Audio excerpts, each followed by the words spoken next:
8.0 is coming and I'm not even close to being ready. This is me leveling every class to 100, clearing every piece of content, and squeezing every single gil out of the market board and beyond. All of it documented right here, right now. There's a lot to do and I have no idea if I'll even be able to do it, so let's not waste any more time and get right into the grind. Alrighty, so this week I figured I would start off with updating you on kind of where I am in the story. Right now I'm working towards the end of Endwalker post-patch, and I'm currently on the quest Desires Untold, where I have to fight Rubicante at the summit of Kadga.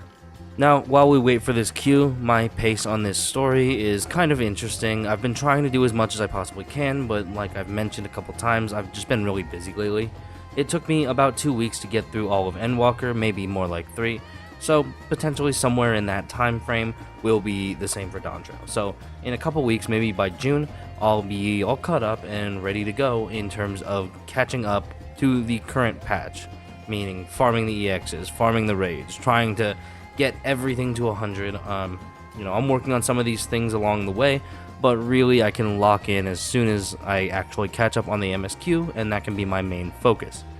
Once that happens, these videos will probably start getting longer, have more content in them, and just in general be more extensive, because right now it's just a couple duties or whatever, and mostly that's because I'm spending the rest of my time on the MSQ.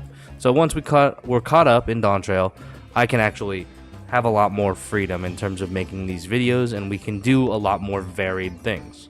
That said, this might take a minute. It says 5 minutes, but I don't really believe it, so I will be back when we start the fight, and you will see a nice little montage. Alright, that actually didn't take that long, so let's get right into this, assuming everybody readies up, which of course they did not, so back to waiting. Oh, never mind, actually. Pretty immediate that time. We're waiting on all 4 DPSs, it seems like, and now we'll get right into this. So as you can see, I've just kind of been skipping the cutscenes. I've already seen all this before, so not much of a big deal there. I'm going to cut to a music montage really quick, but please note, I'm not very good at this game. I play tired, I play drunk, and I'm just not that good to begin with. So please, especially with this stuff nearing Dawntrail, don't judge me too hard. With that said, let's get right into it.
Alrighty, well it turned out I really did not know the mechanics of that fight, but we made it through and I actually didn't die, even though like half of my party did, so we're gonna call that a win for now. I'm gonna calm the other healer, and we're gonna get on with the MSQ, so I'll see you guys when I have another dungeon.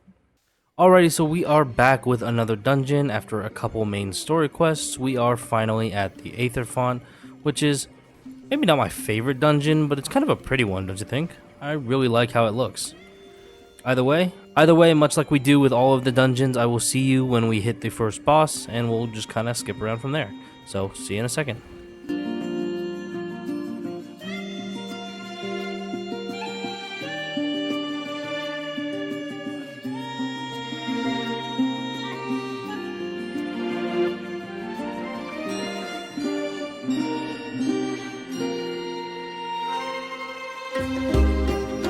Alrighty, let's get right into it. Here is Lingbacker. What the hell is this name, man? Honestly, some of the names in this game I just shouldn't even try to pronounce. It's bad. I mean, I don't even know. But, you know, as we do, this guy does not seem that hard to defeat. None of these guys should be that difficult unless I'm an idiot. Ah. Well, that said, I'll see you at the end of this fight.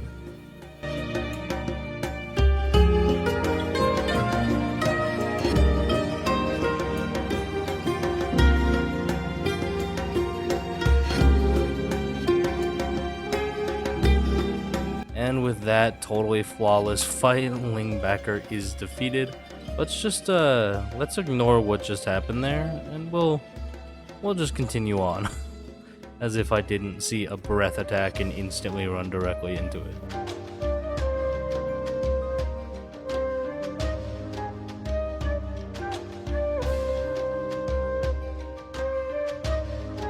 One of the things I love about this game is that if you look really closely at the golems, you'll notice that all of them actually have a cat head on their face. It's probably the worst kept secret in all of Final Fantasy, but it's one that I like all the same, and I'll never hesitate to notice it every time I play against them.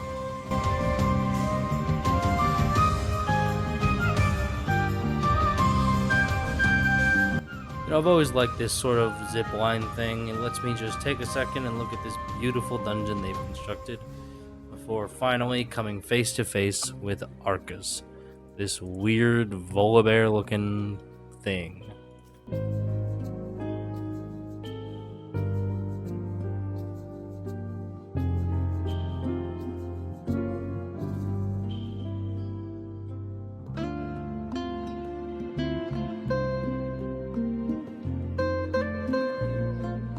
You know, I've honestly always kind of liked fights that start combining their mechanics as it goes on. I think it adds a really neat dynamic to kind of the whole thing that makes it feel more alive, like the enemy is slowly showing you what he can do and eventually taking all of his strength directly out on you. I just think it's kind of a neat little touch that makes some of this fight design, well, maybe not the hardest, more interesting at the very least, and so you gotta kind of learn each mechanic and then learn how to deal with them together, which I think is pretty neat.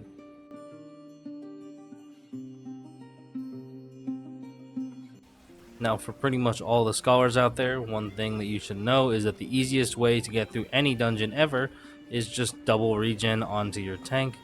If that's not the case, just throw Excog on him, press a couple lustrates and you'll be probably fine. There isn't really much that can take down most of the tanks, especially in Endwalker, if you're just pressing, you know, one or two buttons here and there.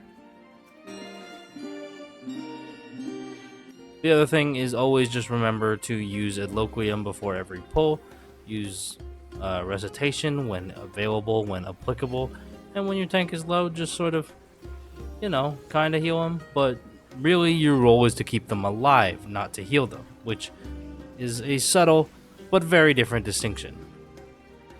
Keeping the tank alive entails making sure they don't die. Healing them means blowing all of your kit on something that ultimately they can just self-heal from anyways. So make sure you know what the difference is and how to actually play to capitalize on it, so you're not just wasting a bunch of cooldowns on Adloquium when you really don't need to be. Finally, after we do a little bit of a slip and slide, we have arrived at the giant octopus dude, the Octomammoth, who is one of the goofiest bosses in this game, and I will see you when we're done. Okay, so what kind of freaky ass developer named this Octostroke? Now, I'm not saying I would, but like, could you blame me? I gotta go over here to actually heal people. That's a shame. Healing as a healer is so boring. I'd much rather just press the buttons to do damage. Now see, that kind of dodge is something I never could have done on Materia. By the time that I had moved out of that, it would have been far too late by basically every metric.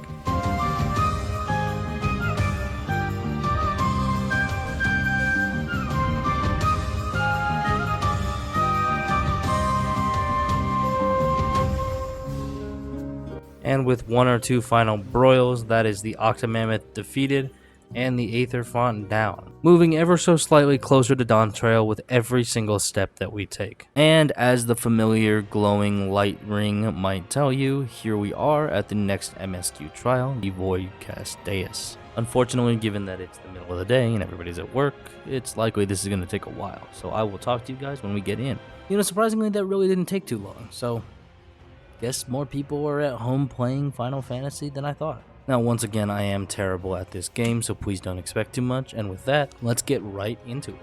Alrighty, so the abrupt cut back to the start of this is primarily because of a couple of reasons.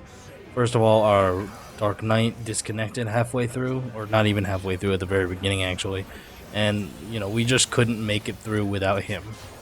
Second of all, I also just suck at this fight. I didn't read the things right, and so I ended up dying a couple times, and that's just not good for anybody. Hopefully this second time around will be much better and a little bit easier in terms of how we play, but we'll see how it goes. I'll see you back at the start. You won't even see this clip actually if there is a third time.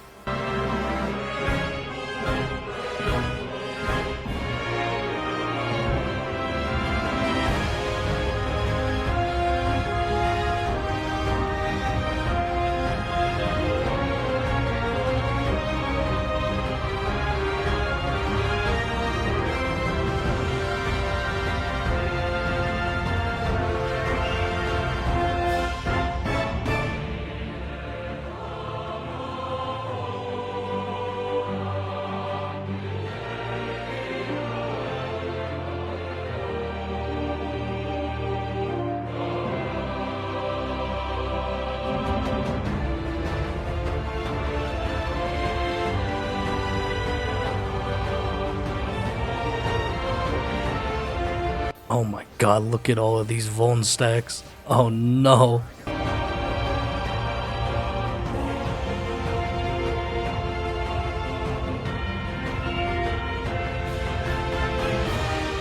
Oh shit. Well, at the very least we beat the boss. That was a bit of a rough one, but I guess it will be totally fine. At the end of the day, we cleared it. But that wasn't my finest moment, I will have to say. Regardless, we got through it. So, you know. Alrighty, so taking a little break from MSQ to do my weekly custom deliveries, I wanted to just chat a little bit about what's going on with the channel and some of the things that I've been trying out and I think succeeding at. With every single video, I'm trying to get better and better at both editing, how I market the videos, the thumbnails, the titles, and how I'm talking to you guys in them. And honestly, I think that's gone super well. The Who Wants to Be a Gillionaire video has performed amazingly in just the first couple hours since its release, and I think that has a lot to do with me getting better at this whole YouTube thing, and I'm glad that seems to have worked out. I did want to say a couple things about why I decided to make that its own series, when really it could fall under the Road to 8.0. Primarily, it's just for expectations. That series is just me running around trading up on the market board. And I think that's something that is more interesting self-contained with its own set of rules than something put into these videos. Now, the way these videos are going to work going forward is that they're going to kind of remain their own independent thing, and that is basically a catch-all. Whatever I'm doing in the game, whatever I'm thinking about, whatever menial tasks I'm doing will fall into this series, while some of the more specific stuff might branch off and have its own series depending on how often I do it. Now, the Who Wants to Be a Gillionaire series has started off with a very specific premise, and that premise may or may not continue. I would like to keep that going for as long as possible because I think it's an interesting challenge, but also I understand that even just now where we're getting into the first episode, we're already making in the hundreds of thousands of gil, which can take a longer time to sell than something for 1,000.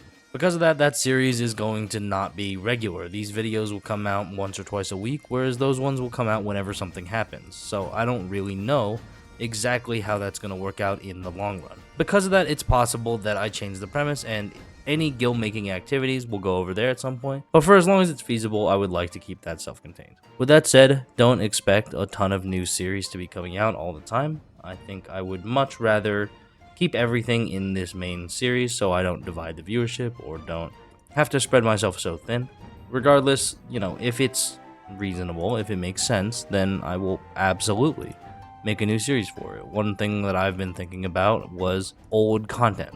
Things like old raids, maybe old exploration zones, can go into their own series as a sort of anthropology series, kind of talking about just what's going on in those older zones that people might not be doing all the time. Another one, once I finish the MSQ, might also be leveling roulette, where I'm just going to go through and level my classes, as, you know, that's something that I think is kind of an interesting concept to turn into a main series, rather than having it clog up these videos with unnecessary runtime. Something that I need to address is that this series does have a lifespan. This series ends as soon as 8.0 comes out.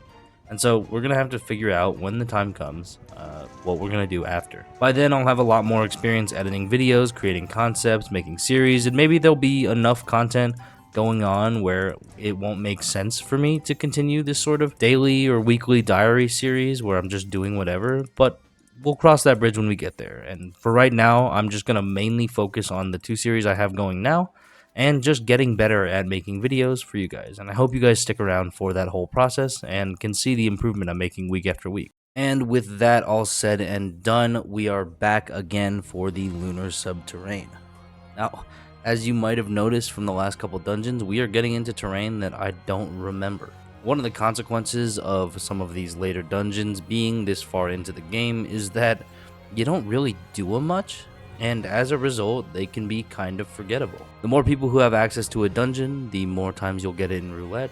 And so for dungeons like this, there's a lot of the time, I've only done them once a couple years ago. And that's really not enough to build it into my brain exactly what I'm supposed to be doing. Because of that, the amount of skill I have, or I suppose lack thereof, will become more and more obvious as we continue. But, you know, just make fun of me in the comments and at least interact with the video. So I will see you when we get to the first boss, as usual.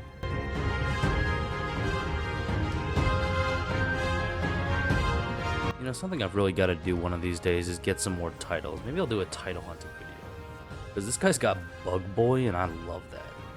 You know, I think something like that, or like Deep Canal Raider, or like anything that's not Raban's left arm would be awesome, to be honest. I've had this one forever. You know, Raban's still my boy, and he always will be. But someday I gotta move on, you know.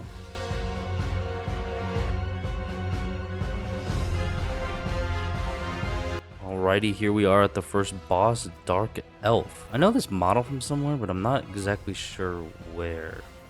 I don't really know. I'll see you at the end of the fight.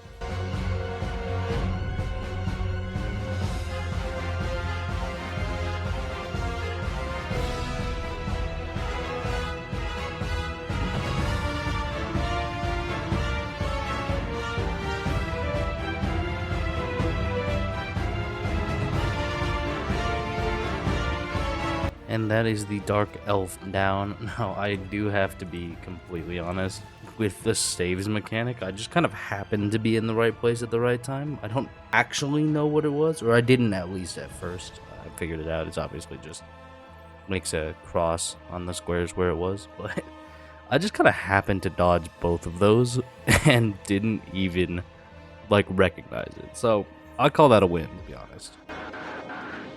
Now, this part of the dungeon is something that I think is kind of goofy. The last dungeon of the last 3 expansions, Shadowbringers, Endwalker, and Dawn Trail, have all basically been the same thing.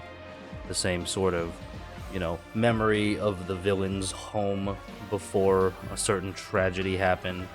And while that's like cool to begin with, it loses its charm really fast, I think. Especially when you kind of start noticing it more and you're like, well, did they not have any other idea for the last dungeon of the expansion?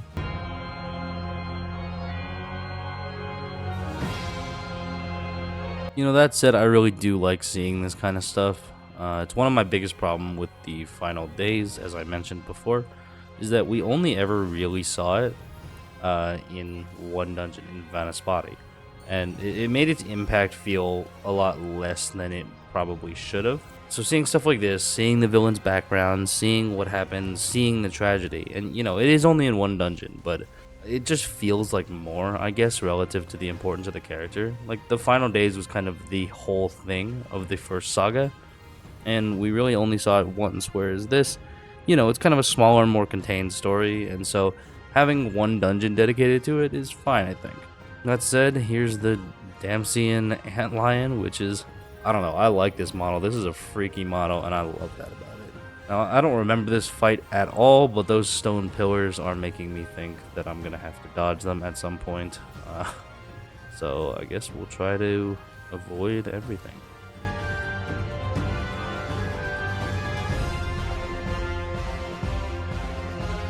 Oh no, I didn't get out fast enough. Oh no, not pound sand. Oh, okay.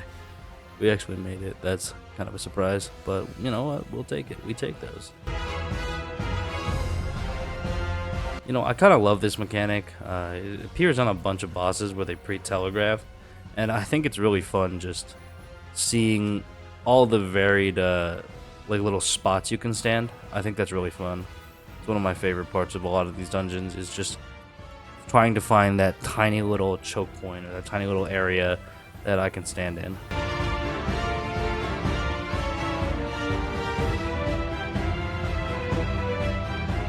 And that's the Antlion defeated. I'm not gonna lie to you guys, while I'm sitting here playing this, I'm getting eaten alive by a mosquito. So after this, there's gonna be a bit of a break before the next clip.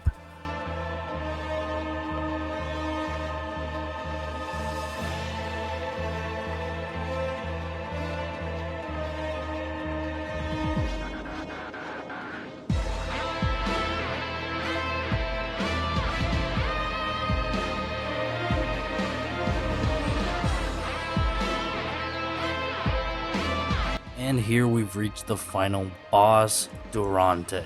This guy has a really cool model. He's really sick. I know this model has been used in a couple of places, but I don't know. I just think it's so cool, isn't it? Oh, wow. Okay. I guess I'll wait. He's Phoenix downing me. But, insta one-shot. Gotcha. My bad. Listen, I don't want to talk about it. You know, fool me once, shame on me. Fool me twice, also shame on me. I should have avoided that.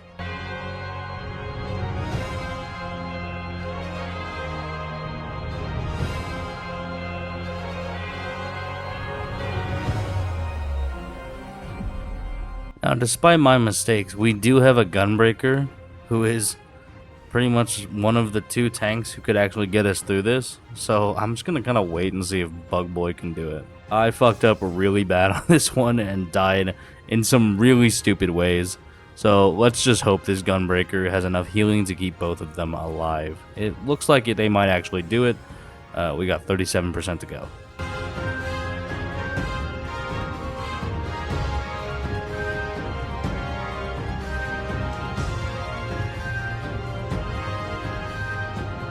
Down below 20%, they're still going strong. They just might do this.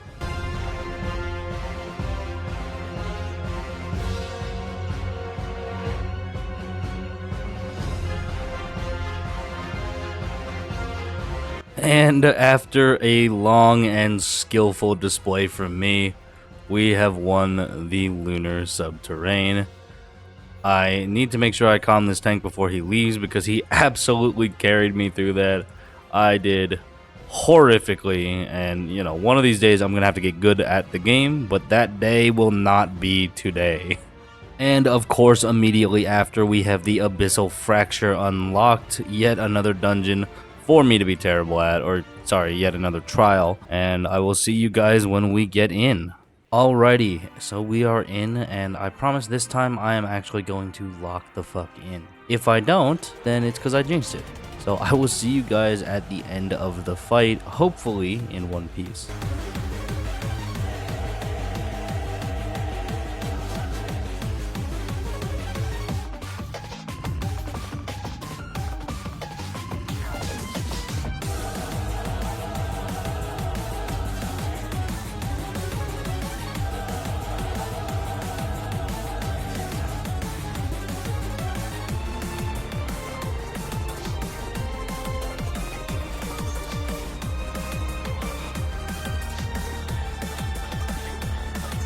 Well, that's unfortunate. Both healers have died. I don't know why Miss Poison is just kind of standing in everything, but this looks like a easy wipe. You know, despite the fact that we lost that, I can safely say that that was not my fault. So I'm pretty happy with that run, at least for my own performance. Antidote is once again main tanking, so this time hopefully I'll see you at the end of the fight.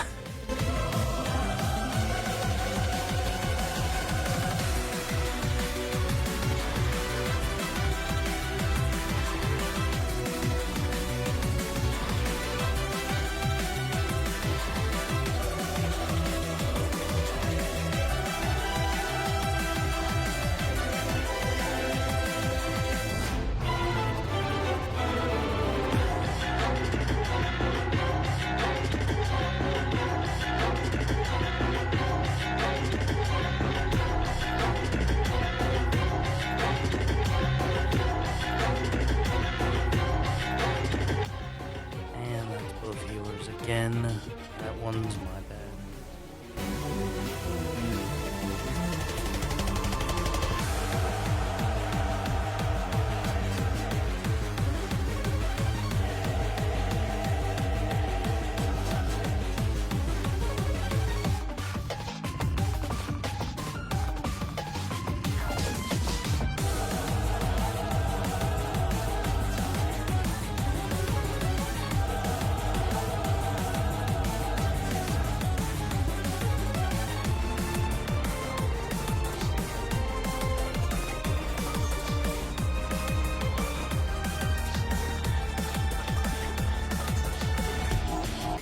And finally, that's over. That was a rough one.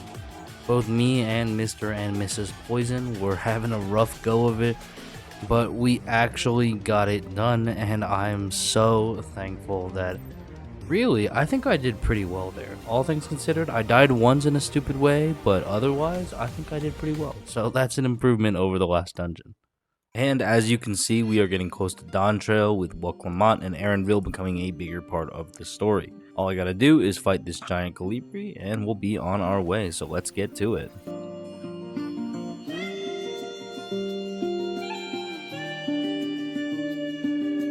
Now, doing these fights on healer is always kind of interesting. At least earlier on in the story, you do have to heal the NPCs quite a bit, because your damage output just isn't enough to keep up with the fights. But in these later ones, their damage output and their healing output is so good on the NPCs that you don't really have to do much of anything.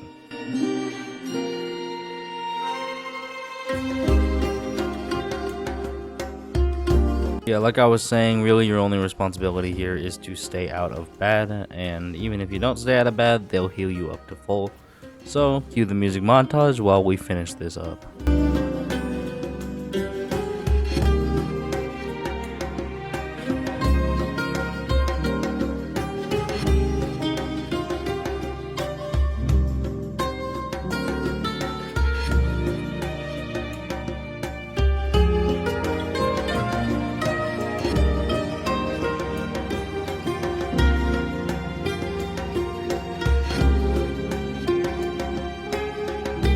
And with that, we are done with the final duty of Endwalker, and in just a couple quests, we will be at Dawn Trail. And with one final turn-in to Ojika Sunjika, we are officially done with Endwalker and on to Dawn Trail. Thank you guys so much for watching this video. Please tell me in the comments below how fucking terrible I am at this game, and get ready for a whole new set of content because we are entering 7.0, just one expansion away from our ultimate goal of 8.0's release. With that said, I hope you guys have a really good week. You'll see another video when you see another video, and I will see you when I see you. Thanks. Goodbye.